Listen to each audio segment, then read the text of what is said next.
12 horas.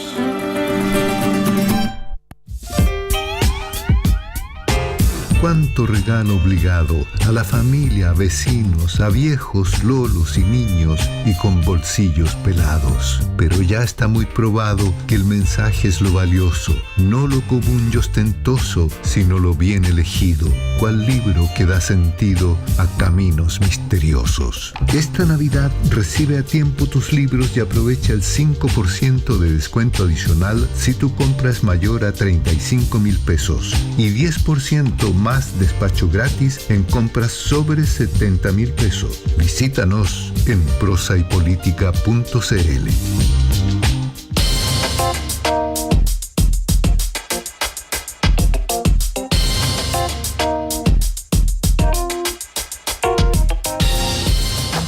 Estamos ya de vuelta en Política en Vivo y vamos a tener el gusto de compartir esta segunda parte de nuestro programa con el doctor en Ciencia Política, director del Departamento de Sociología de nuestra Universidad de Chile, Octavio Avendaño. Octavio, bienvenido, mucho gusto de saludarte, ¿cómo estás?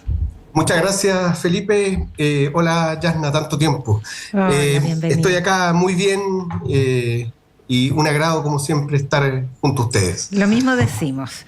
Octavio, cierra la campaña hoy día, se acabó. Exactamente. Se finí. ¿Y cuál es tu balance de los principales debates, los ejes comunicacionales que se desplegaron antes de ir a las posibles proyecciones? Mira, es extraño lo que ocurre en términos del ambiente electoral que hemos estado viviendo en el último tiempo, porque ocurrió poco antes de la primera vuelta, donde no se notaba un ambiente electoral, con excepción de la campaña presidencial, pero que le permitiera al conjunto de la ciudadanía saber lo que estaba ocurriendo, sobre todo en el ámbito parlamentario. Y en esta ocasión pasa lo mismo, pero con la elección presidencial, y tomando en consideración de que es una elección bastante decisiva, no solamente porque se eligen a quién va a ser el futuro presidente o la futura presidenta de la República a partir del 11 de marzo, sino porque hay varios elementos en juego respecto a lo que representa una u otra opción.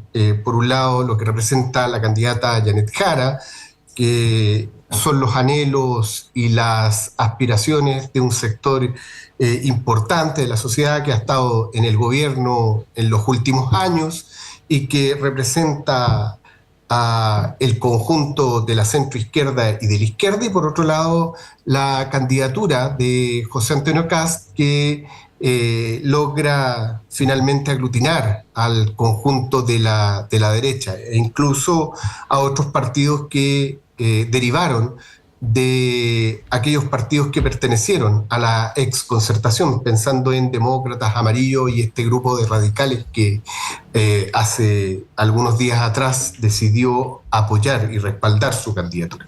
De manera que lo que notamos es que no hay un ambiente electoral propiamente tal, tomando en consideración lo que representa una u otra opción, y eso se palpa en la ciudadanía, quizás porque algunos o una parte importante de la población asume que la suerte ya está echada a favor de la derecha y de la candidatura de José Antonio Kast, y hay una suerte de resignación. No hay expectación, no hay incertidumbre, sino que más bien observamos esta suerte de resignación que le quita entusiasmo en cierta medida a la campaña electoral, a diferencia de lo que se observó en otras ocasiones, a diferencia de lo que se observó el 2021, el 2017, incluso el 2013, pese a que era bastante evidente que se imponía con mucha holgura la candidatura de la expresidenta Bachelet. Lo mismo de esa segunda vuelta que se realizó el 2010 entre Sebastián Piñera y el expresidente Eduardo Frei Ruiz-Tagle. Por tanto, hoy día no observamos ese ambiente de expectación, ese ambiente de nerviosismo, de incertidumbre que normalmente trae consigo una competencia bien intensa o al menos una campaña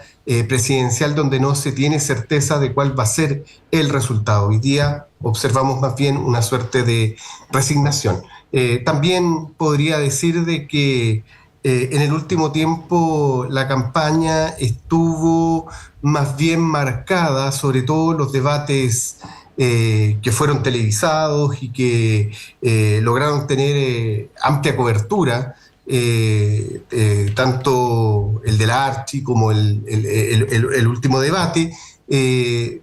Digamos, eso generó cierta expectación y al mismo tiempo cierta... cierto interés por parte de la ciudadanía. Lo que ahí se notó es que más bien la discusión se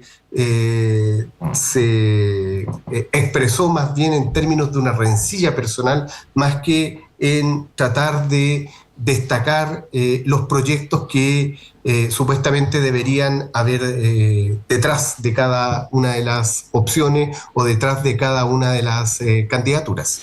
Ahora, Octavio, tal como tú revisabas históricamente, no es la primera vez que se espera un triunfo holgado, digamos, que se ve poco competitiva la elección. Recuerdo Exacto. el triunfo de Frey, decías tú, que fue por 57%, Exacto. Y el triunfo de Michelle Bachelet, que ganó por 62%. Y son cifras que más o menos se esperaban, no fueron sorpresas, se conocía una cierta holgura.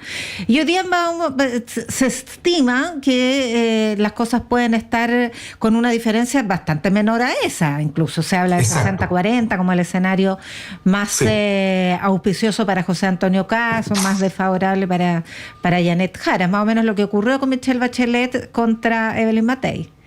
Sí, es buena la comparación porque la expectación, el ánimo era distinto, entre otras cosas porque si se imponía el año 2013 la expresidenta Bachelet, se sabía que se iba a llevar a cabo un programa de realizaciones bastante contundentes, como ocurrió con la reforma educacional y otras iniciativas que se emprendieron durante ese periodo.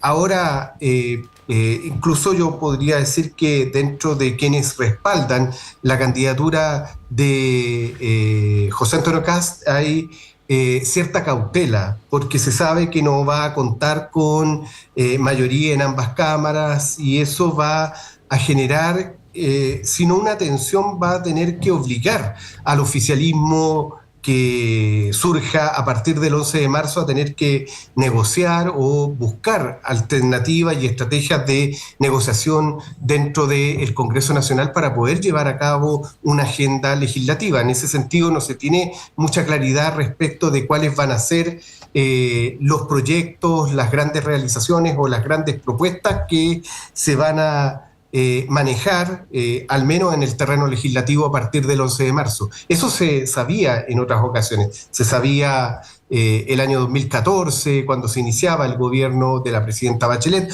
hubo reformas importantes como la propuesta de reforma al Código de Agua, la reforma educacional, la eliminación del copago. Hay varias iniciativas ahí que se sabían de antemano. Ahora no hay digamos, claridad de cuál va a ser la agenda, cuáles van a ser las prioridades y, por otro lado, si es que se va a lograr concretar finalmente, dadas las condiciones en el ámbito legislativo, la representación en el Congreso, esa agenda o supuesta agenda que estaría detrás de la candidatura en este momento de José Antonio Caz. Hay un debate académico bien interesante respecto a la configuración de un nuevo clivaje político, electoral. Bueno, esos son los clivajes. Me refiero a una hipótesis planteada, por ejemplo, por el profesor de la Universidad Católica, David Altman. Altman, sí. Sí, respecto a un clivaje restauración, refundación, donde la refundación serían los sectores pro estallido y la restauración serían los que rechazaron la propuesta constitucional. Eso es lo que entendí de sus declaraciones, fue una larga entrevista. ¿Tú la compartes? Es difícil casarse con una idea de clivaje en este momento porque desde un tiempo a esta parte se ha dado por superado el clivaje dictadura-democracia o autoritarismo-democracia, que es el que comienza a predominar después del plebiscito del año 1988 y que va a definir la competencia entre los principales bloques políticos desde 1989, 1990 hasta, podríamos decir, pasado el 2010. Incluso hay algunos que han planteado que ese clivaje se mantuvo hasta el año 2021. El año 2021, tomando en consideración el porcentaje de votación con el cual se impone el presidente Boric, se habría logrado reproducir nuevamente ese clivaje, así como también otros hablaron de un clivaje que iba por el lado de la participación más ampliada y la participación restringida a propósito de las demandas por procesos constituyentes que se comienzan a manifestar desde el 2011, 2012 en adelante. Otros hablaron de el establecimiento de un clivaje Estado-mercado que surgía al calor de las movilizaciones del 2011 y que se veía reafirmado en el contexto del estallido social, así como también hubo algunos que se atrevieron a hablar de la aparición de un clivaje desde el 2018 en adelante, donde aparecían los valores del feminismo versus la cultura patriarcal. Creo que es difícil, es apresurado todavía plantear que se va a configurar un clivaje porque el clivaje da cuenta de una fractura que muchas veces está relacionado con aspectos de carácter estructural y no observamos todavía esa fractura. Está por verse si realmente se va a mantener o a proyectar una especie de fractura que haya emanado de lo que fue el rechazo al proceso constituyente, incluso el rechazo que comienza a despertar después del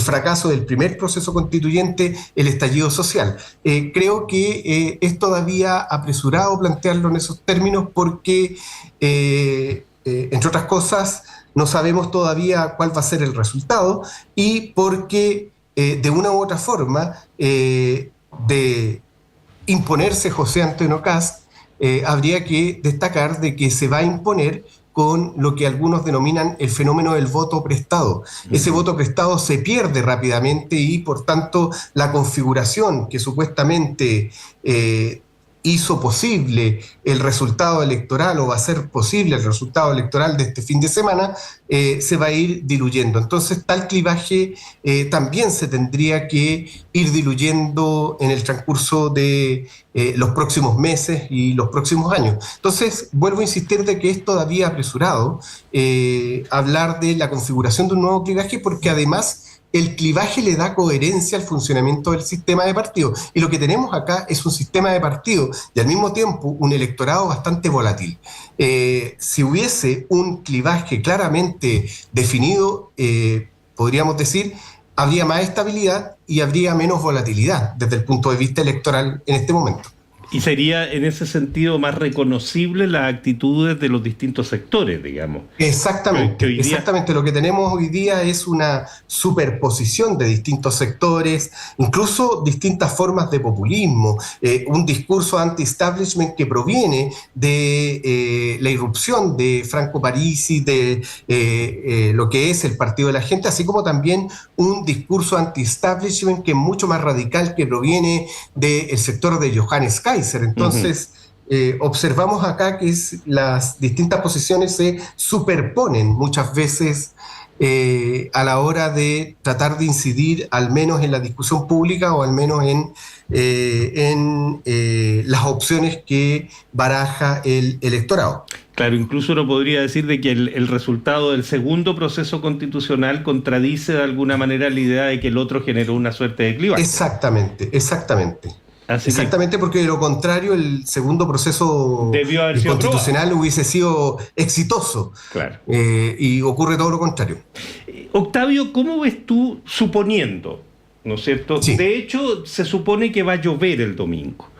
Eso ya Sí. le da al día una aura rara, distinta, Sí. donde todo puede ocurrir. Pero Sí, una connotación distinta. Me acabo de acordar de una película de Nanni Moretti, donde se habla precisamente de una de las tantas elecciones italianas donde uno de los estrategas electorales decía, va a depender esto de cómo amanezca ese día. Si amanece, si el sol es radiante, los electores probablemente nos apoyen a nosotros.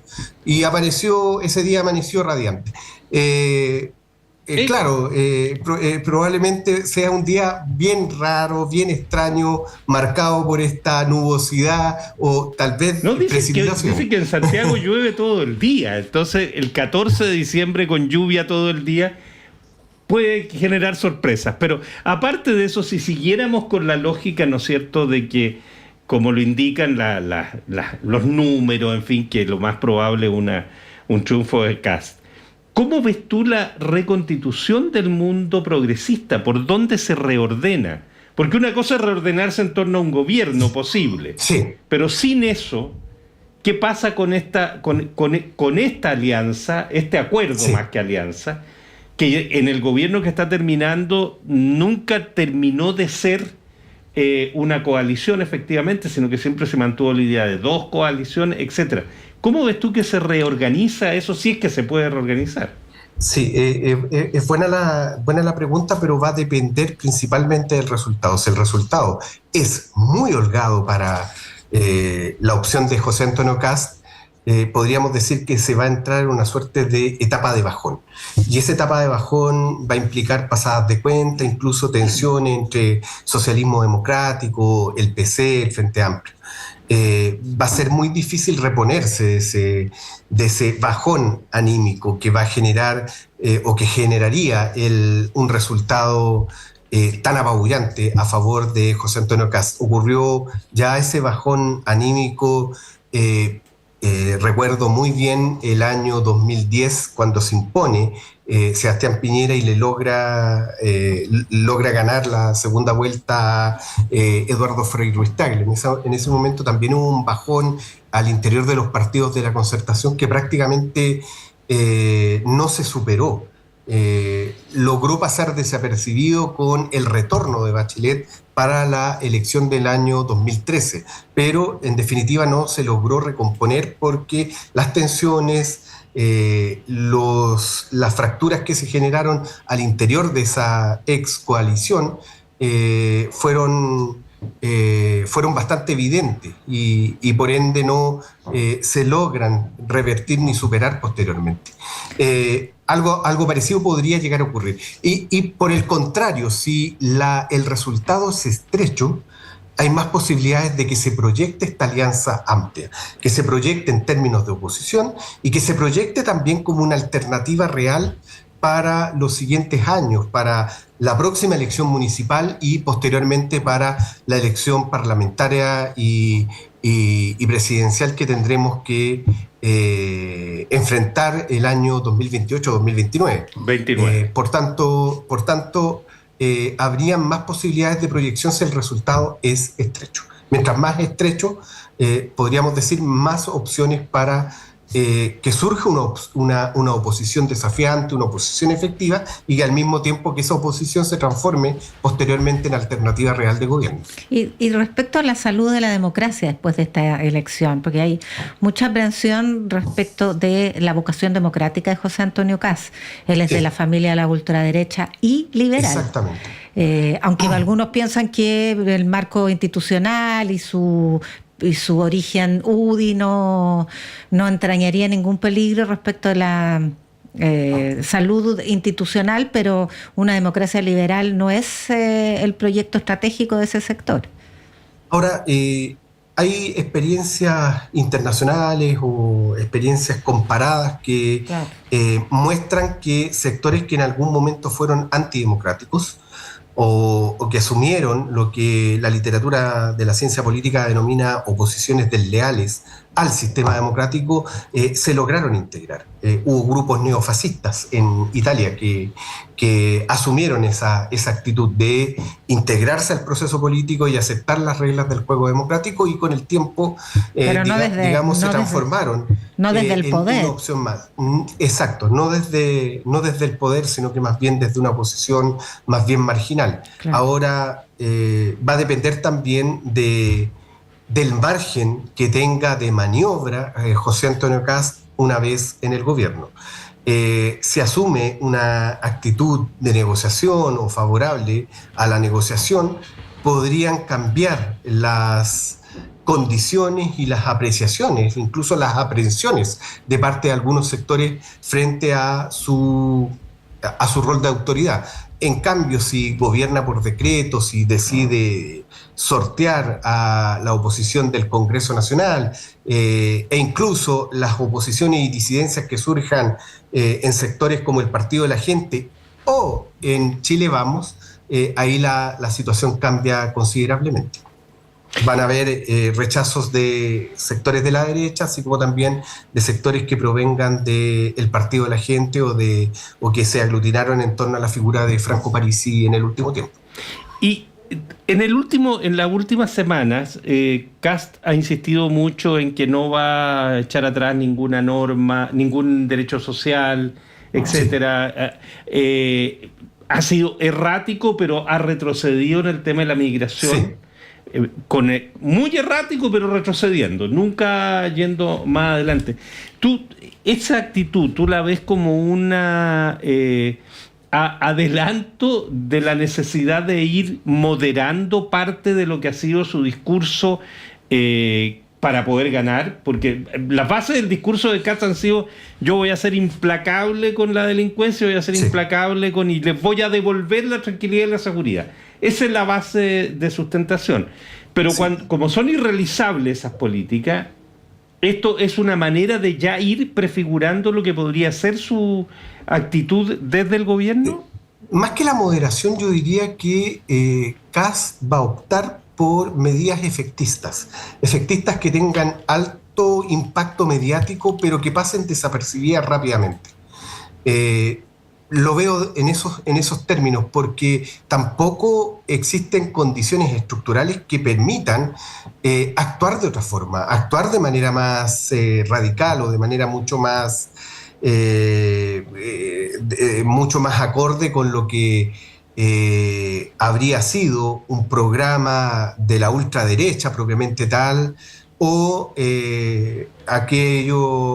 la concreción de aquellos temores y aprehensiones que existen de parte de la vereda contraria. Entonces, yo creo que va a tener que actuar con cautela, pero también con medidas que sean efectistas y que logren tener alto impacto mediático, pero que rápidamente pasen desapercibidas. O sea, hablando en términos muy coloquiales, algo así como la delincuencia, mostrar un par de allanamientos y luego despejar el tema. Respecto al tema de la migración, mostrar algunas iniciativas de control en la frontera, pero después dejar de lado el tema y pasar a otros temas y demandas ciudadanas, así a través de medidas que sean efectistas, pero que tengan un alto impacto mediático, pero nada más que eso. Octavio Avendaño, doctor en Ciencia Política, director del Departamento de Sociología de la Universidad de Chile. Como siempre, Octavio, un gusto compartir este tiempo contigo. 1.000.000 de gracias por tu gentileza. No, el gusto es mío, y que estén muy bien, que tengan un buen fin de semana y que, en algún momento estaremos comentando la situación postelectoral. Vamos a estar votando bajo la lluvia. Sí. Exactamente, votando bajo la lluvia. Que estés muy bien, Octavio. Igualmente. ¿Te cuento qué es lo que pasa en la Sala Máster? Cuéntame. Fíjate que llega por primera vez a Chile Javi Medina, canta un fenómeno español que ha revolucionado la escena con su fusión de flamenco contemporáneo y sonidos urbanos. Así que con él nos quedamos. Interesante, el flamenco a ti te gusta, me imagino. Mucho, pero no lo bailo. Ese ya son palabras mayores, a mí me encanta.